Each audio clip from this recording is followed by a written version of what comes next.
While Cyberpunk 2077 may appear, at first glance, to be fairly linear regarding the outcomes of its quests, it becomes clear, once you dig a little deeper, that there's actually a huge number of diverting story branches which can yield pretty different, and sometimes utterly terrible consequences. Whilst I've covered the 5 absolute worst decisions in a previous video, these are 5 more screw-ups you can potentially make if you don't take care with some of these quests. This can lock you out of some major chunks of content, make life unnecessarily difficult, or just straight up devolve into utter tragedy. So, without further ado, let's check out another 5 terrible decisions you can make in Cyberpunk 2077. Starting things off, the Beast in Me racing side quests are currently the only form of racing to exist within the game. Is that set to change with Phantom Liberty's vehicle combat overhaul? Well, let's hope so. But aside from the racing gameplay here, this string of side jobs is also underpinned by a story of revenge involving one Claire Russell, her deceased husband Dean, and this corpo swine named Peter Sampson. You see, as these quests unravel, it becomes clear that Claire isn't exactly in this racing tournament in order to win. No, her intentions are a little more dark. You see, back in the 2076 tournament, Claire and her husband Dean were racing in the final, and coming up to the finishing line, Dean made an attempt to pass Sampson and take first place. However, this being a pretty lawless race, and Sampson, not wanting to lose his lead, rammed into Dean, forcing Dean to lose control and resulting in his tragic demise. Claire now views this as Sampson being her husband's murderer and is hellbent on taking the guy out in order to get revenge. So, come the final race, this one's fairly scripted in order to keep us and Sampson reasonably close together, and a couple checkpoints before the finish line, Sampson's car will suffer a malfunction and he'll pull off and out of the race. Claire will encourage us to follow him, and in doing so, she'll be able to confront said corpo rats and potentially exact her revenge. Time to die, asshole. Wait, no! Your husband wasn't the saint you think! And as a thank you, she'll donate us her muscle car, Beast. Though this straight-up murder is actually a pretty terrible and soulless thing to do, and I'll get to why in a minute, but first, let's explore the option of ignoring Claire and straight-up winning the race. We missed the turn! I know. Still get him, turn back! I'm heading for the finish line, Claire. What the fuck did you just do? I finished the race. That was my one chance, don't you get it?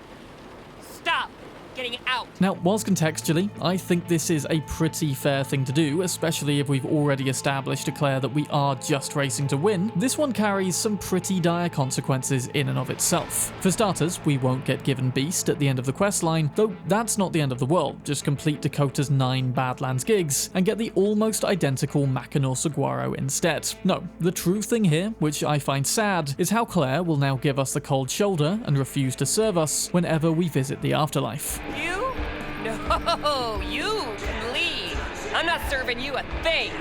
Look, I get that she's devastated about her husband, but honestly, it's pretty clear that she's just looking for others to blame at this point. And we, in refusing to help her execute Sampson and choosing glory over revenge, have become the latest object of her ire. The fact is that Claire lied to us about why we were in the tournament to begin with, and then gives us the eternal cold shoulder after we refuse to help carry out a murder which we never signed up for. Her anger towards us is totally unjustified, but still, feeling unwelcome at the afterlife can be a pretty crappy feeling. Equally, letting the guy get executed unjustifiably is also a pretty terrible thing to do. In fact, with a little more context, we realize that Sampson isn't really a bad guy at all by Night City standards, whereas Dean was also by no means a pinnacle of perfection himself. Reading this terminal in Claire's garage, one email involves Dean expressing anger and bitterness towards Sampson. Now, reading between the lines a bit here, it appears the two were once friends, both working as Militech engineers, until one day Sampson got promoted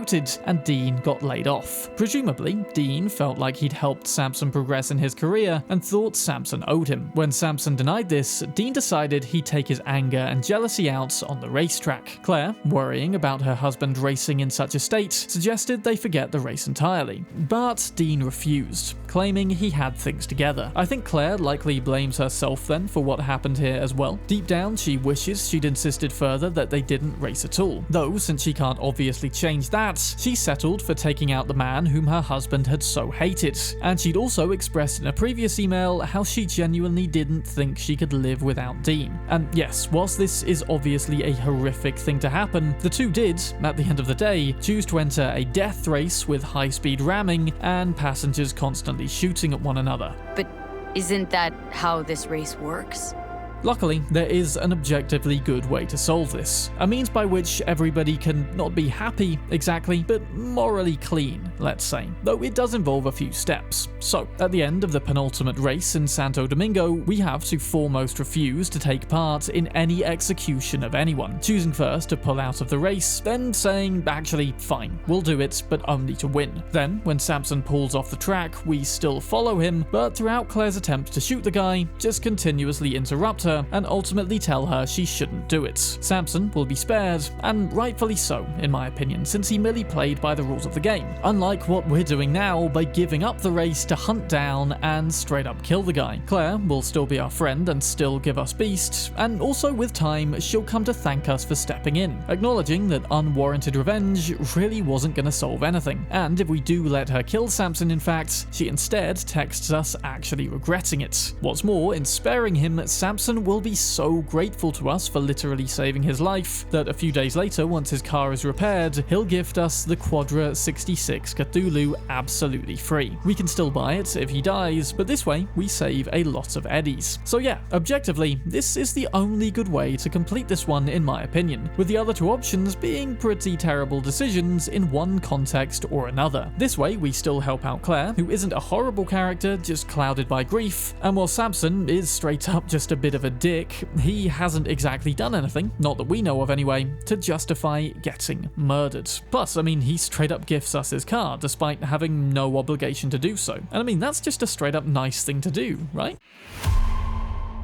Next up, Happy Together is a much smaller quest, but one which I think carries a pretty important message, which is just as relevant today and can easily wind up being deeply tragic if not handled very carefully. So, right off into Act 2, V will find a couple NCPD officers knocking on the door of Barry's apartment, one of V's neighbors. When asked what it's all about, the cops explain that Barry is an ex-officer from their precinct whom they're worried about and were attempting to check in on. Now, being a neighbor of Barry's, V apparently has a couple previous off-screen interactions with the guy, but knocking on his door immediately yields no answer. We'll be tasked with coming back in a few hours, after which we are indeed able to strike up a conversation. Be very careful with this one though, because there's a few ways to easily, and I mean very easily, screw this up. Firstly, this is one of the few time-sensitive missions in the game. Now, we get a fair while to potentially return to the guy and knock on his door again, but leave it too long and the guy's depression will ultimately get the better of him. Also, if you do strike up a conversation, make sure to err on the side of sensitivity. Barry's depression, from what I can tell, does primarily stem from working in a toxically masculine environment. His friend Mendez sees Barry as nothing more than a tough nut, and ultimately laughs and tells him to shrug it off if Barry shows any sign of sensitivity, perceiving it as weakness. Of course, the NCPD do have to be tough, given the nature of the work they're doing, but cops like Mendez seem to foster an environment wherein everybody is incapable of talking through their shit with one another. So if we also tell Barry to stop wallowing in self-loathing and get back out there, he's going to slam the door in our face. But if we tell him his friends actually care, then we will be invited in for a more extended discussion. Honestly, this is one of the best quests for establishing world context in my opinion. We hear just how corrupt the NCPD is, how officers simply have to deal with working in a corrupt system, and the kind of toll that takes on a person who's ultimately in it to try and do good.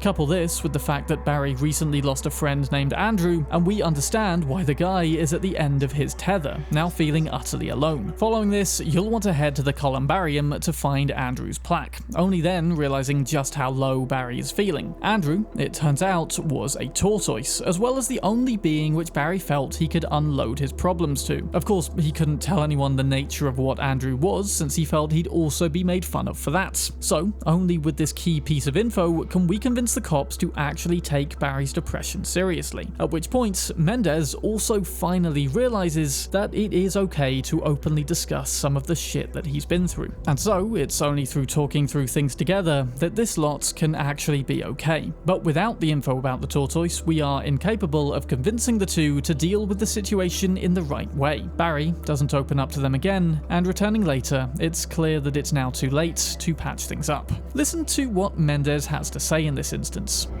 Your genes were fine, Barry. You were the strongest son of a bitch I knew. I'm so sorry, Barry. I'm sorry.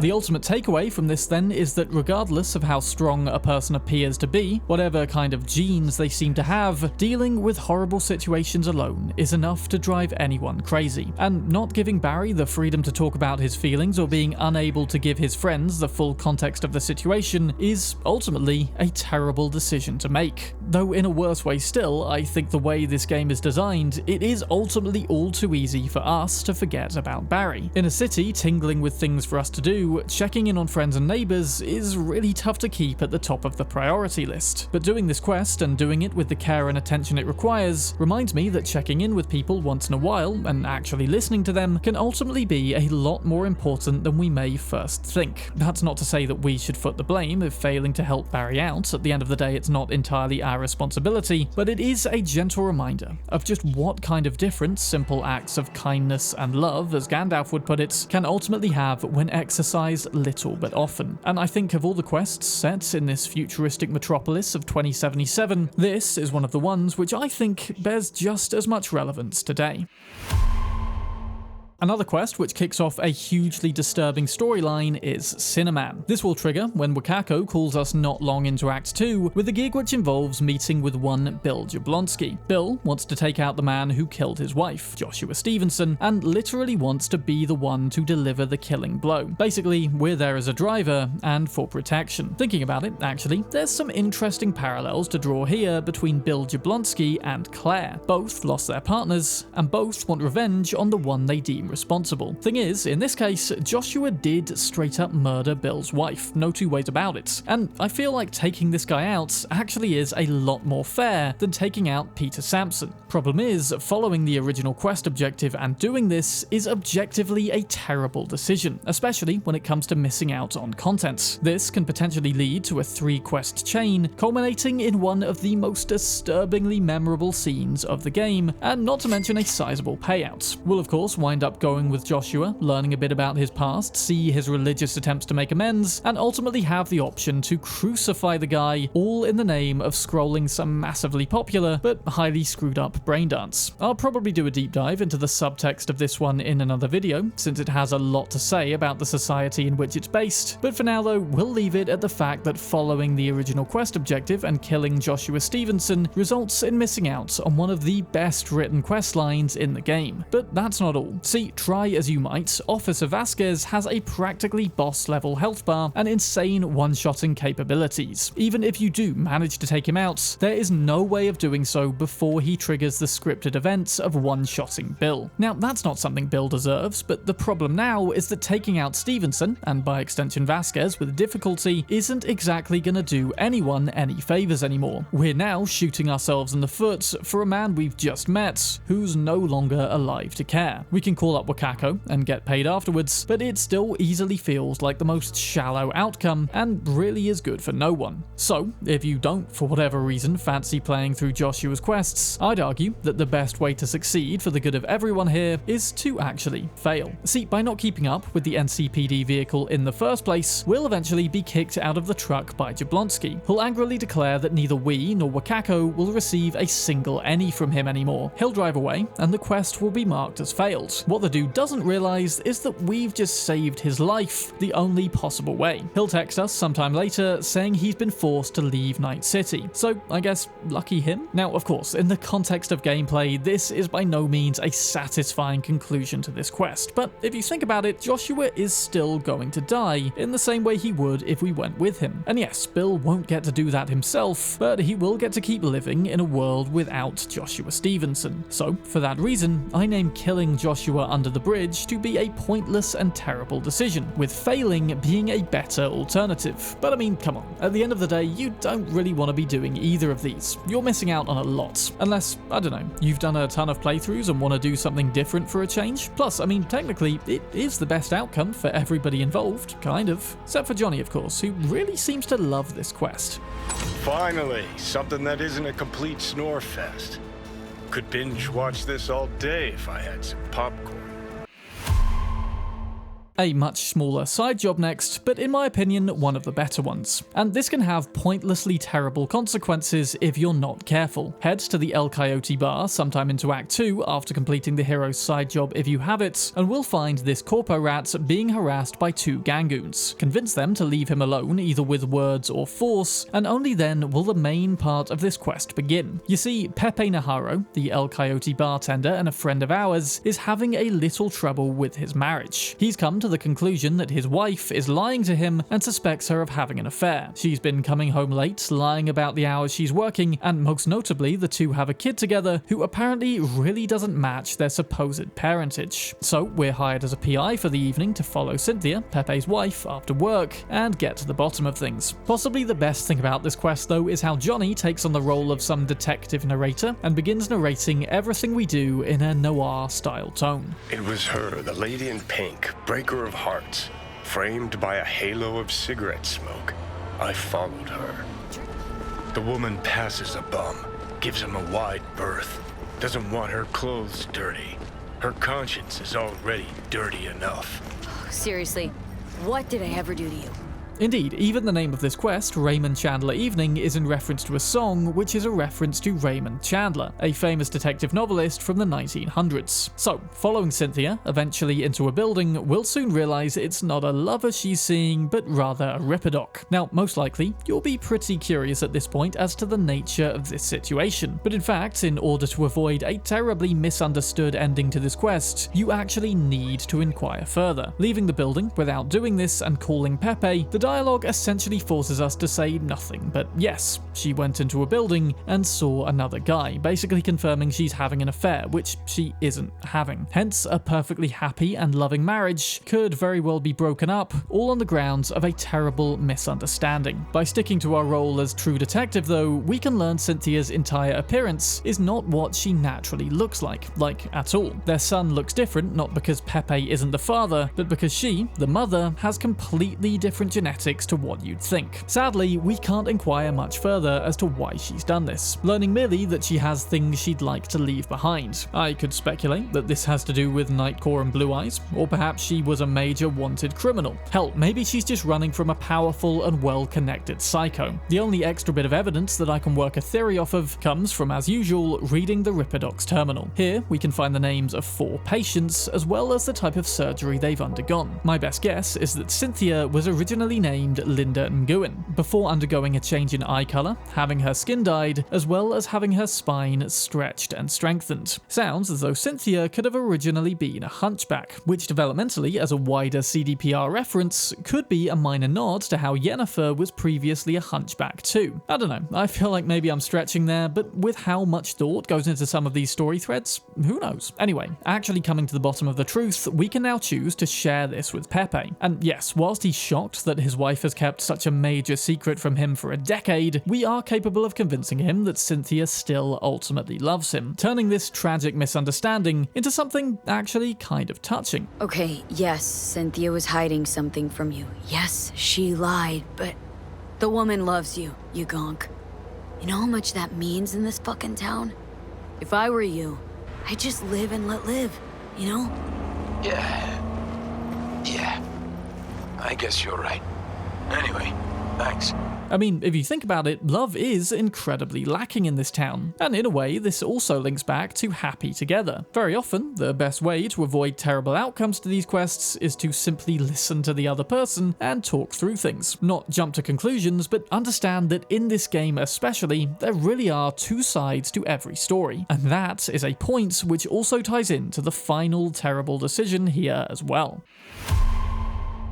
Of the 4 romantic questlines, Kerry's is no doubt the one which comes along latest into the game, only being available a fair bit into Act 3, though there's actually quite a hefty number of quests which branch off of this one. The first time you can make a major cock-up though is during the quest I Don't Want to Hear It, involving V and Kerry breaking into the dressing room of Uscracks and forcing them to cancel their concert. There's several ways to go about this, and for the most story padding, I'd recommend getting in through the front door with a ticket. Equally, for those in a rush with a high enough strength check, lifting this garage door around to the right will pretty much put you straight in the dressing room. Now, we can stick to the original plan here, tell Uscracks not to butcher Kerry's song via intimidation and refuse to listen to their side of the story, and doing this will technically yield success. Kerry will be happy at the outcome, and the rest of his quests will still remain available, albeit at an arguably reduced capacity. But in not listening to Uscracks' side, I'd argue we're making a terrible mistake. One costing story padding, a better outcome for all, and entire side quests. Giving Uscracks a chance to speak though, they'll opt to cancel their concert of their own accord out of respect for Kerry, with all 4 agreeing that they've actually been screwed by their record labels and will be stronger if they decide to team up.